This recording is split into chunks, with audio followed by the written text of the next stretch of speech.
श्री गणेशाय नमः। श्री सरस्वत्यै नमः।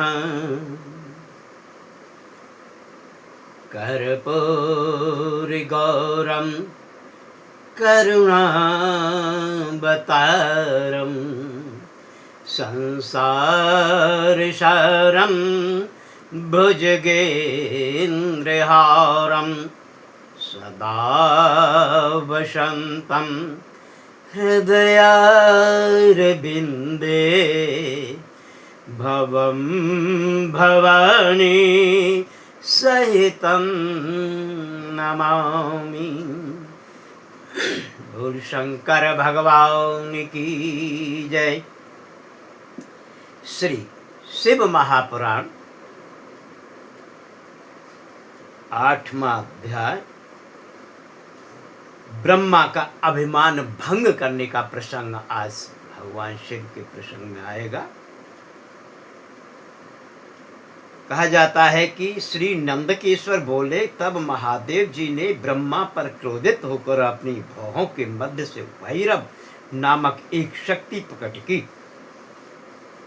जिसने नमस्कार कर उनकी आज्ञा मांगी। शिव जी ने आज्ञा दी, तुम अपनी लपलपाती तलवार से ब्रह्मा की पूजा करो। यह आज्ञा पाते ही श्री भैरव जी ने ब्रह्मा के सिर के केस को पकड़ के ब्रह्मा थर थर कांपने लगे।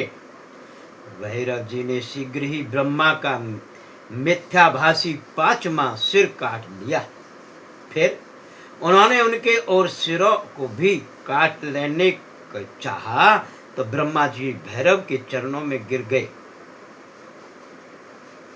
वह देख विष्णु जी ने अस्त्र त्यागते हुए बालकों के समान शिव जी के चरणों का आश्रय लेते हुए निवेदन किया कि प्रार्थना में आपने कृपा कर इन्हें 5वां सिर प्रदान किया था, अतः इन्हें क्षमा और करके और प्रसन्न हो जाइए। शिव जी की आज्ञा से भैरव ने ब्रह्मा को छोड़ दिया। फिर एक सिर कहे ब्रह्मा से बोले, तुमने अपनी प्रतिष्ठा और ईश्वर तत्व के लिए छल किया है, अतः अब तुम सत्कार, स्थान और उत्सव से भिन्न किए जाते हो। ब्रह्मा जी ने शिव जी को हे स्वामिन, हे वरद कहकर अपने 5वां सिर मांगने लगे। ईश्वर ने कहा, अराजकता के भय से मैं विश्व स्थिति को बिगड़ने न दूंगा। हे पुत्र, जो अपराधी है उन्हें तुम दंड दो, लोक मर्यादा का पालन करो। मैं तुम्हें वर देता हूँ कि अब आज से तुम गणों के आचार्य हुए, यही तुम्हारा सत्कार होगा। कोई भी यज्ञ तुम्हारे बिना पूर्ण न होगा। और ब्रह्मा जी से कहकर ईश्वर उस केतकी के पुष्प से बोले, रे मिथ्याभासी केतकी, दुष्ट, तू भाग जा, तू मेरी पूजा के योग्य नहीं है।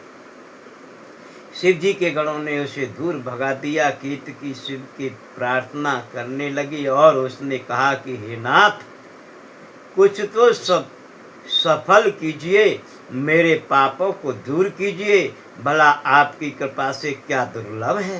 शिव जी ने कहा, मेरा वचन मिथ्या नहीं होता। हम तो तुम्हें नहीं स्वीकार करेंगे, परंतु तू मेरे भक्तों के योग्य है और इस प्रकार तेरा भी जन्म सफल होगा और जहाँ मेरी मंडप रचना होगी उसका सिरमोड़ तू ही होगा।